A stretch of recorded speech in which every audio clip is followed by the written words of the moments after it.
Hello dear students, आज की class को हम लोग स्टार्ट करते हैं आर्गेंट प्लेन से और फिर बात करते हैं different form of a complex number की। फिर फर्दर हम लोग डिस्कस करेंगे डी मोयर्स थ्योरम की और उसके एप्लीकेशन पर एक आध क्वेश्चन भी देखेंगे। और जस्ट बाद हम लोग एंड ऑफ द लेक्चर में बात कर लेंगे square root of a complex number. Okay, चलो स्टार्ट करते हैं हम लोग आर्गेंट प्लेन से। कोई एक प्लेन ले लेते हैं जिसके एक एक्सिस पर हम रियल पार्ट ऑफ जेड लें और दूसरे एक्सिस पर हम इमेजिनरी पार्ट ऑफ जेड लें, तो ये जो प्लेन फॉर्म करता है इसका नाम हम रखते हैं Argand plane. Okay dear students, इसमें अगर कोई भी पॉइंट एक चूज करें से P, तो यह P इस आर्गेंट प्लेन का पॉइंट जो हमने एक चूज किया ये किसी ना किसी एक कॉम्प्लेक्स नंबर को भी रिप्रेजेंट कर रहा होगा। फॉर एग्जांपल यहाँ पर हम कह ले रहे हैं कि ये आर्गेंट प्लेन का जो पॉइंट होगा वो एक कॉम्प्लेक्स नंबर z। इसी पॉइंट P को अगर हम कार्टेशियन प्लेन में लेते तब कार्टेशियन कोऑर्डिनेट से रिप्रेजेंट करते हम कहते हैं x, y। इसका क्या है? Cartesian coordinate. सिमिलरली अगर हम इसको पोलर कोऑर्डिनेट सिस्टम में लिखते तो लिखते p r, थीटा। फिर r और थीटा क्या होता है? तो r ओरिजिन से लेकर के इस पॉइंट p की डिस्टेंस और थीटा यह एंगल होता है। r यह डिस्टेंस होती है o से p पोलर फॉर्म में और एंगल जो है वो थीटा ये होता है। और अगर हम इसी पॉइंट P को आर्गेंट प्लेन में रिप्रेजेंट करें तो हम लिखते हैं P कॉम्प्लेक्स नंबर Z। एक काम कर लेते हैं, कार्टेशियन कोऑर्डिनेट x, y और पोलर कोऑर्डिनेट r, थीटा में एक रिलेशन निकाल करके रख लेते हैं, क्योंकि अभी जब हम different form of complex number पढ़ने जाएंगे तो वहां पर इसकी जरूरत पड़ेगी। ओके, चलो अगर यह पॉइंट P कार्टेशियन प्लेन में लिया गया होता तो यह डिस्टेंस कितनी होती? x होती।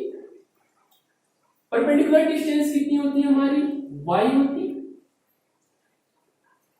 इस पॉइंट को हम क्या लेते हैं Q। तो अब देखो, in right angle triangle OQP हमें रिलेशन सेटअप करना है पोलर कोऑर्डिनेट और कार्टेशियन कोऑर्डिनेट के बीच। तो हम इस ट्राइंगल में ले रहे हैं cos थीटा। अगर इस ट्राइंगल में cos थीटा ले तो cos थीटा की डेफिनेशन से base upon hypotenuse that means x upon r, this implies that x बराबर r cos theta. And similarly अगर हम in right angle triangle OQP में sin थीटा को डिफाइन करें तो ये होगा परपेंडिकुलर अपॉन हाइपोटेनस, और यहां पर परपेंडिकुलर हमारा कितना है? y, हाइपोटेनस कितना है? r, this implies that y बराबर r sin थीटा। ओके, तो हमने एक रिलेशन निकाल करके रखा किसके बीच? Cartesian coordinate x, y and polar coordinate r, theta के बीच। अब हम बात कर लेते हैं different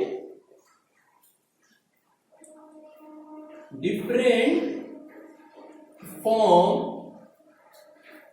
of a complex number। a complex number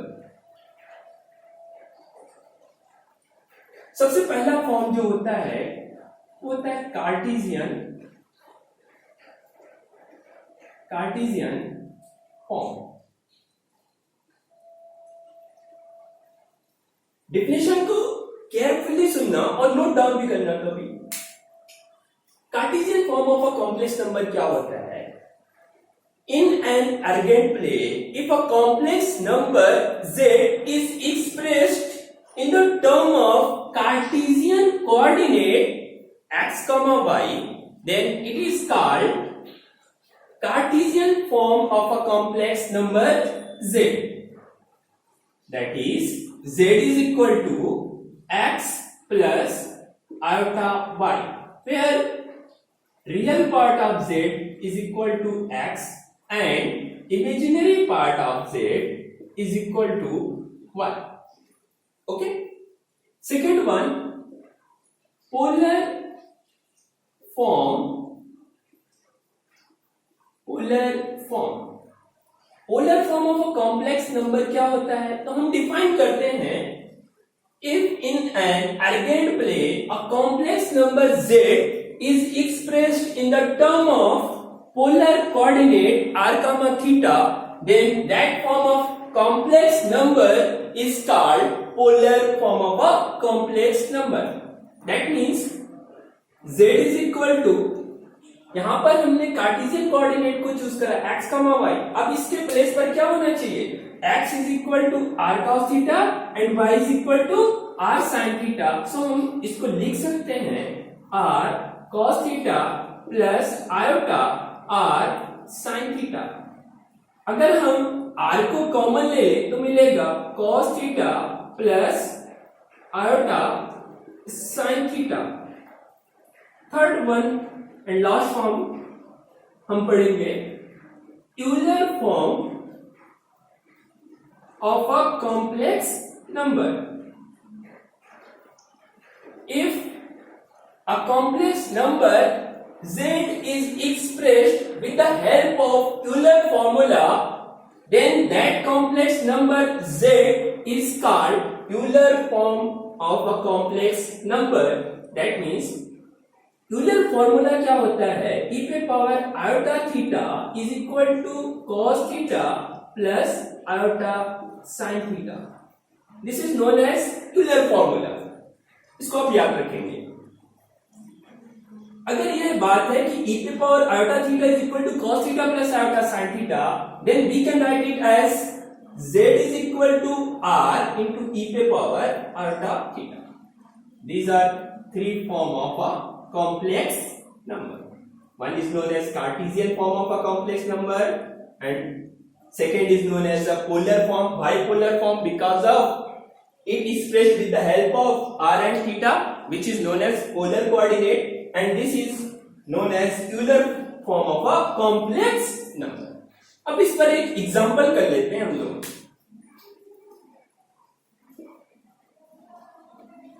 example note करो.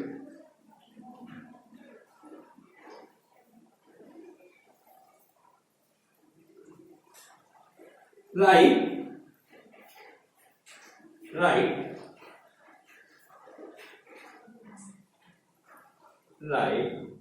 the polar and Euler form of the following complex number. एक नंबर ले लेते हैं हम लोग, z is equal to 1 minus iota root 3. Second complex number एक ले लेते हैं, z is equal to root 3 plus iota, and c part में ले लेते हैं z is equal to 1 plus iota by root 2, and d part में ले लेते हैं z is equal to only iota. इसमें से हम एक को सॉल्व कर रहे हैं, बाकी आप कीजिएगा.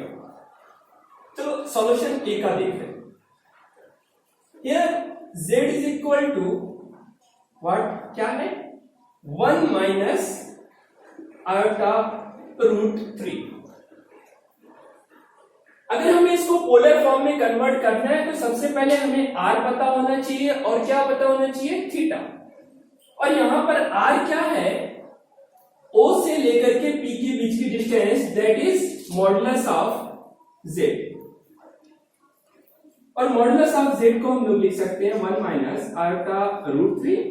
इसको रूट के अंदर लेके जाए तो 1 रियल पार्ट का स्क्वायर प्लस इमेजिनरी पार्ट का square, that is equal to 2. Theta क्या होता है? तो थीटा आर्गुमेंट होता है, और हमने प्रीवियस क्लास में बताया आपको कि आर्गुमेंट निकाला कैसे जाता है. तो यह नाउ वी कैलकुलेट आर्गुमेंट. कैसे? पहले तो tan alpha is equal to mod y की value root 3 upon mod of x की value 1 Okay, this implies that tan alpha is equal to √3/1. Then we can write it as tan alpha. ये किसकी value होती है? √3 tan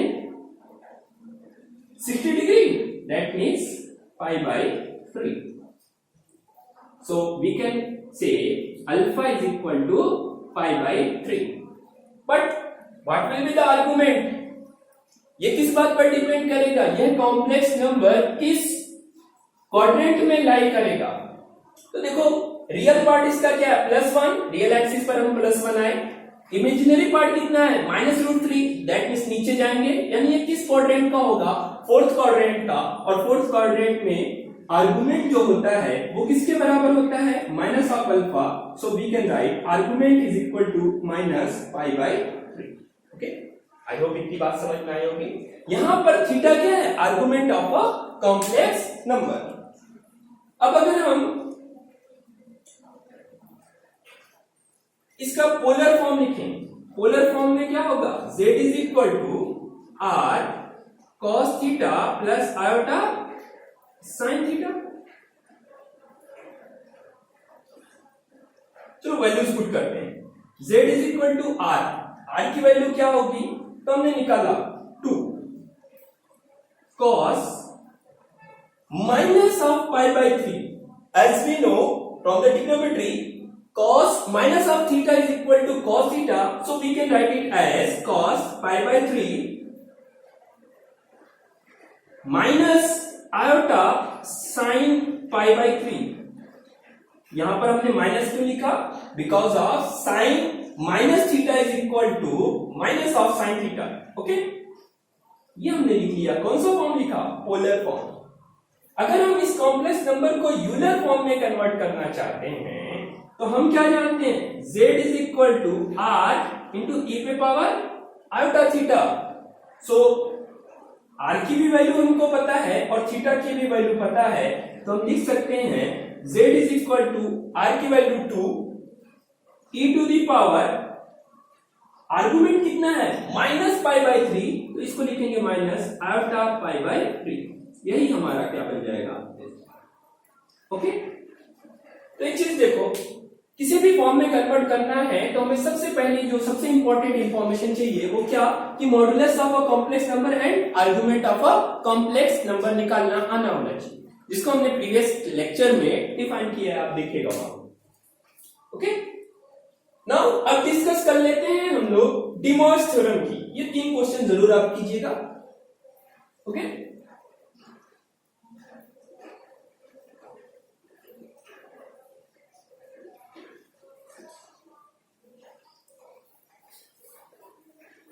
now we will discuss about De Moivre's theorem.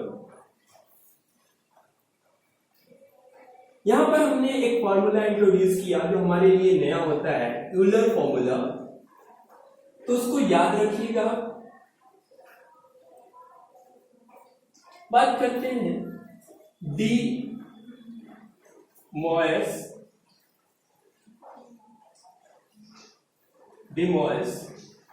Theorem. देखो, इस theorem का statement क्या है? इस थ्योरम से क्या मिलता है हमको? हम लोग यूलर फॉर्मूले से क्या जानते हैं? e to the power iota theta is equal to cos of theta plus iota sine of theta. अगर हम इस थीटा को रिप्लेस कर दें, if theta is replaced by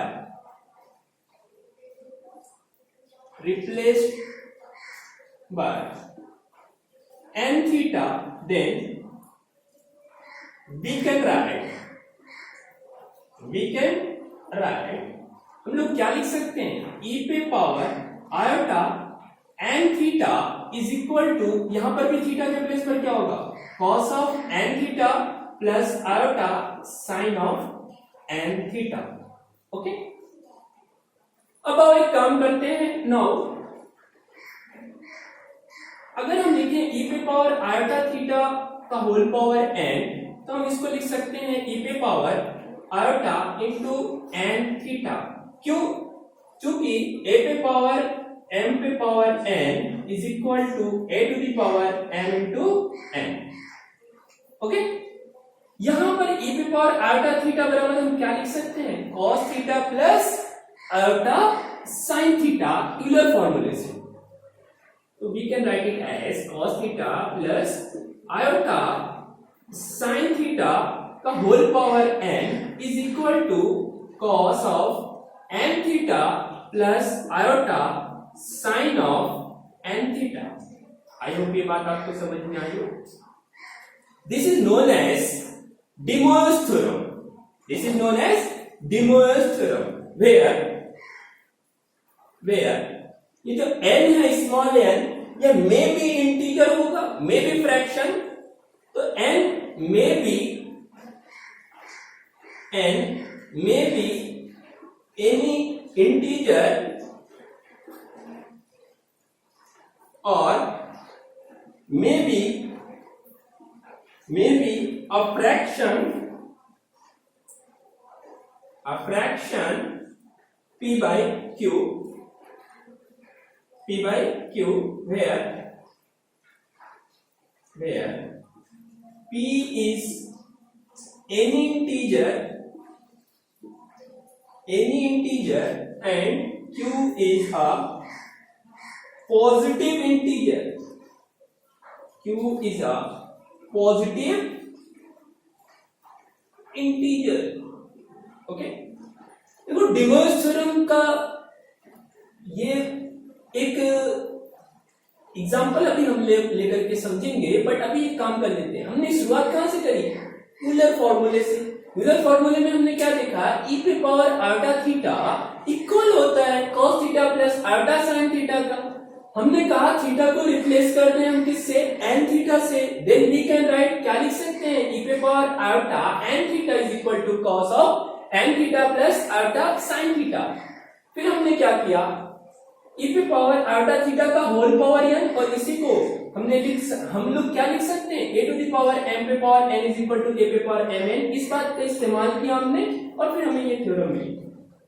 this theorem is known as De Moivre's theorem.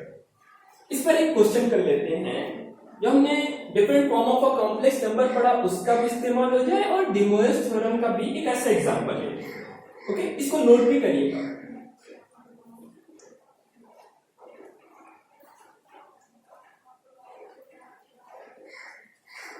एक example से समझते हैं। एग्जांपल, एक ऐसा एग्जांपल लें जिससे दोनों चीज का इस्तेमाल हो। ऐसा एग्जांपल एक याद आ रहा है, if z is equal to 1 plus iota by root 2 then find the value of z to the power 1920। Objective type बना लेते हैं। ऑप्शन ए -1, ऑप्शन बी आपको हम दे रहे हैं 1 plus iota by root 2, option C -1 plus iota by root 2, और option D हम आपको दे रहे हैं +1 minus iota by root 2। Okay, question क्या, if z is equal to 1 plus iota by root 2 then the value of इसकी z to the power 1929। अब अगर हम z की वैल्यू रखें और 1929 को सॉल्व करें तो बहुत लंबा प्रोसेस जाएगा, वो हम कर नहीं सकते कि उतनी बार हम मल्टीप्लाई करें और फिर उसको एक्सपोनेंट को सॉल्व करें। ओके, तो हम क्या करें, सबसे पहले इस z को हम किस फॉर्म में कन्वर्ट करें, पोलर फॉर्म में। देखो सॉल्यूशन में we can write z is equal to 1 by root 2 plus iota by root 2 as z is equal to 1 by root 2 किसकी वैल्यू होती है, तो हमें याद आ रहा है कि ये वैल्यू होती है शायद cos pi by 4 की, obviously, plus iota sin pi by 4। यहाँ पे हम मॉड भी नहीं निकाले और ना मॉडुलस निकालना चाहे, क्यों, क्योंकि यहाँ पर दिख रहा था कि 1 by root 2 cos pi by 4 की वैल्यू होती है और 1 by root 2 sin pi by 4 की वैल्यू होती है, इसलिए हमने निकाला नहीं, डायरेक्ट पोलर फॉर्म में हमने लिख दिया। ओके, अब अगर हम बात करें z टू दी पावर 1929 की, तो ये क्या होगा, cos pi by 4 plus iota sin pi by 4 to the power 1929, और we can write it as z to the power 1929 is equal to cos of n theta, n means 1929 into pi by 4 plus iota sin 1929 into pi by 4। अब क्या कर लें हम लोग, इसकी value निकालें और इसमें पुट कर लें।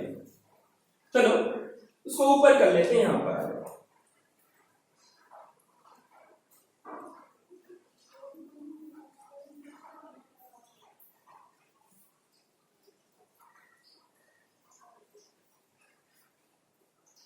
अब अगर हम लिखे z to the power 1929 is equal to, इसको हम क्या लिख सकते हैं, 1929 का फैक्टर बनाते हैं, 4 से तो डिवाइड भी करना है, अगर हम 4 से डिवाइड करें तो क्या आएगा, 1929 को 4 4 जार 16 बचेगा 32, 4 8 जार 32 बचेगा 9, 4 2 जार 8 बचेगा रिमाइंडर 1। तो we can write it as cos of 482 into 4 plus 1 pi by 4, obviously right। फिर हम क्या लिख सकते हैं इसको, similarly iota sine 482 into 4 plus 1 into pi by 4, और थोड़ा सा और सिंप्लीफाई करते हैं, अगर हम इस पाई बाय 4 का अगर मल्टीप्लाई कराएं तो यहां पर क्या आ जाएगा, cos 482 पाई बाय 4 से pi by 4 cancel, pi plus pi by 4 plus iota sine 482 into pi plus pi by 4। z to the power 1929, यहां पर एक काम और कर लो, 482 को हम क्या लिख सकते हैं, 2 pi into 2 2 jar 2 4 jar 2 1 jar, मतलब यहां पर 2 पाई का n से मल्टीप्लाई और plus pi by 4 plus iota sine similarly 241 into 2 pi plus pi by 4, और we can write it z to the power 1929 is equal to 2n pi, जब होता है तो ये क्या हो जाएगा, फर्स्ट क्वाड्रेंट में आ जाएगा, cos pi by 4 plus iota sine, ये भी फर्स्ट क्वाड्रेंट में आ जाएगा, pi by 4, so we can write z to the power 1929। Again अगर हम वैल्यू पुट कर ले cos पाई बाय 4 की, तो हमें मिलेगी 1 by root 2 plus iota by root 2, या फिर हम कहें 1 प्लस आयोटा बाई रूट 2। कौन सा ऑप्शन मैच कर रहा है हमारा, बी, यानी B will be result. Result क्या है, बी वाला करेक्ट ऑप्शन। ओके, तो समझ में बात, जब हाई एक्सपोनेंट को सॉल्व करना होता है इस टाइप के क्वेश्चन को, तो हम सबसे पहले उस नंबर को, उस कॉम्प्लेक्स नंबर को पोलर फॉर्म में कन्वर्ट करते हैं। पोलर फॉर्म में कन्वर्ट करने से हमें क्या मिल जाती है, De Moivre's थ्योरम मिल जाती है, जो हमें क्या कर देती है, हेल्प करती है, इजीली प्रॉब्लम को हम लोग सॉल्व कर ले जाते हैं। अब हम बात करते हैं square root of a complex number की। कोई एक given complex number z is equal to a plus iota b अगर हमको दिया हुआ है, तो हम उससे कैसे स्क्वायर रूट निकालें, या square root of a complex number कैसे निकाला जाता है वो सीखने जाते हैं। इसको नोट करिए। ओके,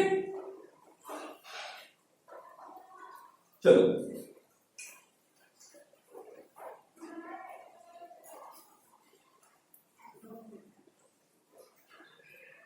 तो ये टॉपिक देखते हैं हम, square root of a complex number bracket में z is equal to a plus iota b।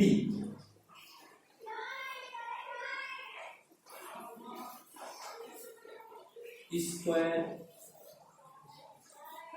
Root of a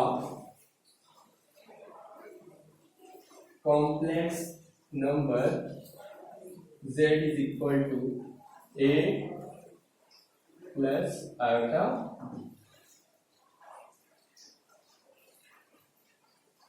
okay, कोई भी कॉम्प्लेक्स नंबर है जो कि z is equal to a plus iota b दिया है, उसका हमें क्या निकालना है, स्क्वायर रूट। देखो स्ट्रेटजी क्या बनाते हैं, हम सबसे पहले कंसीडर कर लेते हैं कि लेट जो स्क्वायर रूट ऑफ z आएगा, that means square root of a plus iota b, वो हमें मिलेगा x प्लस आयोटा y।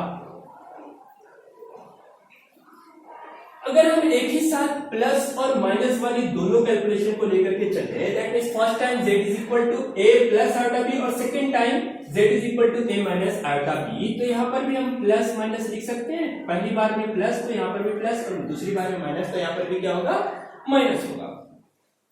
अब इस इक्वेशन की हेल्प से हम लोग x की और y की value in the term of a b लाने की कोशिश करेंगे, और ला करके फिर उसी को क्या करना है, यहां पर सब्स्टिट्यूट कर देंगे x के प्लेस पर और y के प्लेस पर। ओके, कैसे, तो देखो सबसे पहले अगर हम इसका क्या कर लें, स्क्वायर कर लें, तो squaring of both sides, on squaring of both sides क्या हमें मिलेगा, a पहले के लिए प्लस वाले के लिए प्लस, दूसरे के लिए minus, a plus minus iota b is equal to x square plus iota square, जो कि पहले वाले प्लस को क्या कर देगा, minus.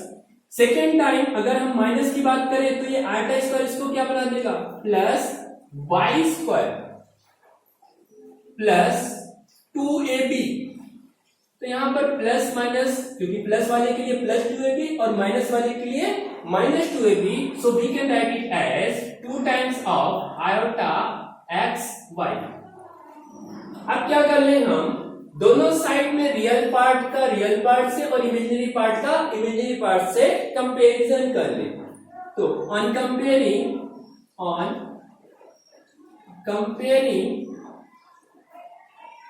Real and imaginary part of above equation, ऐसा करने से हमें क्या मिल जाएगा, देखो रियल पार्ट यहां पर क्या है, a, इस साइड से लिखते हैं x square minus y square, पहले की बात करते हैं, तो पहले वाले के लिए क्या मिल जाएगा, x square minus y square किसके बराबर होगा, रियल पार्ट ऑफ इस साइड के a के, and 2xy is equal to b, इसको हम कर लेते हैं इक्वेशन नंबर 1। ओके, फर्दर अब हम चाह रहे हैं कि एक इक्वेशन तो निकल गई, x square minus y square is equal to a और 2xy is equal to b, इसकी हेल्प से एक और इक्वेशन बनाना चाहते हैं जिसमें इस माइनस के प्लेस पर हम प्लस चाह रहे हैं, फिर वो जो मिलने वाली इक्वेशन है उसकी और इससे हेल्प लेकर के हम लोग x और y की वैल्यूज को फाइंड आउट करेंगे। सो इससे हम क्या कर सकते हैं, तो x square plus y square का whole square is equal to, हम क्या लिख सकते हैं, x square minus y square का whole square plus 4 times of x square y square. ये हमने कुछ और नहीं लिखा, बट यही डालना है, देखो a प्लस b का whole square is equal to a minus b का whole square plus 4ab। Okay, थोड़ा सा इसको और सॉल्व कर लें, तो यहां पे मिलेगा x square plus y square का whole square is equal to x square minus y square. ये क्या है, इक्वेशन 1 से देखो a, तो इसको हम लोग लिख सकते हैं a स्क्वायर। इक्वेशन 1 से देखो ये क्या है, 4 एक्स स्क्वायर वाई स्क्वायर हमारा बी स्क्वायर। थोड़ी सी और चर्चा कर ले तो लिख सकते हैं x square plus y square, root के अंदर इसको हम लिख सकते हैं ए स्क्वायर प्लस बी।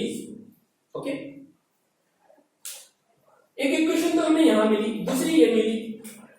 अब इस दोनों की हेल्प से हम लोग एक्स वाई को फाइंड आउट करना चाहते हैं, तो क्या कर लें, एक बार ऐड कर लें और एक बार क्या कर लें, सबट्रैक्ट। तो करते हैं ऑन एडिंग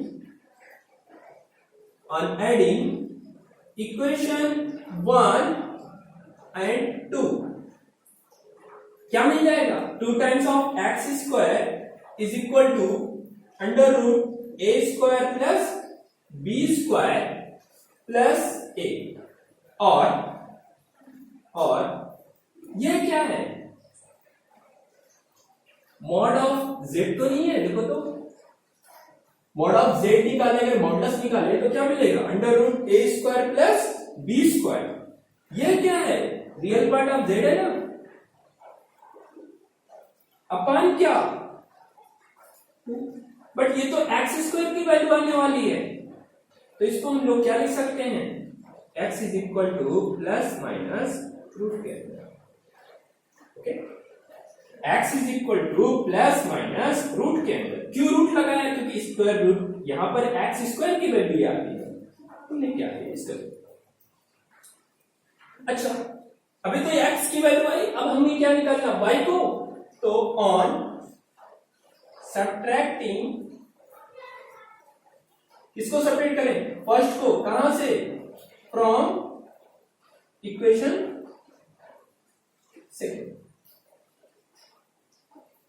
अगर इक्वेशन 2 में से 1 को सब्ट्रैक्ट करें तो x square minus of x square cancel out, y square minus of y square क्या मिल जाएगा, 2 टाइम्स ऑफ वाई स्क्वायर। इसमें से घटा रहे हैं ना, तो ये तो मिलेगा a square plus b square root के अंदर माइनस ऑफ, इसको कर रहे हैं माइनस ऑफ ए। फिर से देखो एक काम करते हैं, रूट के अंदर ए स्क्वायर प्लस बी स्क्वायर क्या है, मॉड ऑफ जेड है, minus real part of Z है, अपान क्या, इस 2 को अगर लें यहां पर तो y बराबर हम क्या लिख सकते हैं, अंडर रूट प्लस माइनस, क्यों अंडर रूट, क्योंकि y स्क्वायर के बराबर ही आ रहा था। ओके, तो हमने क्या किया, रियल पार्ट को भी फाइंड आउट कर लिया और इमेजिनरी पार्ट को भी फाइंड आउट कर लिया। तो अब हम लिख सकते हैं कि square root of a complex number z is equal to plus minus, फिर real part of x z square, real part of square root of z, imaginary part of square root of a complex number z। Okay, कैसे, इसको note करिएगा, ऊपर में लिख लें इस pattern.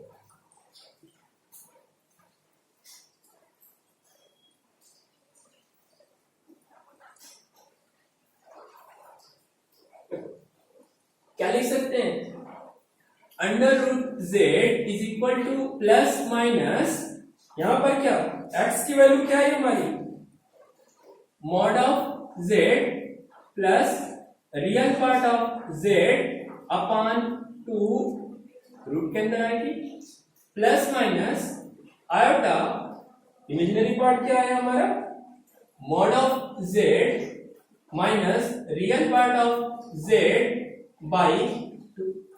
Okay, ये एक हमारा जनरल फॉर्मूला बन जाएगा square root of a complex number, जिसको अगर हम याद रखें तो हेल्पफुल होता है, प्रॉब्लम हम आसानी से सॉल्व कर लेते हैं।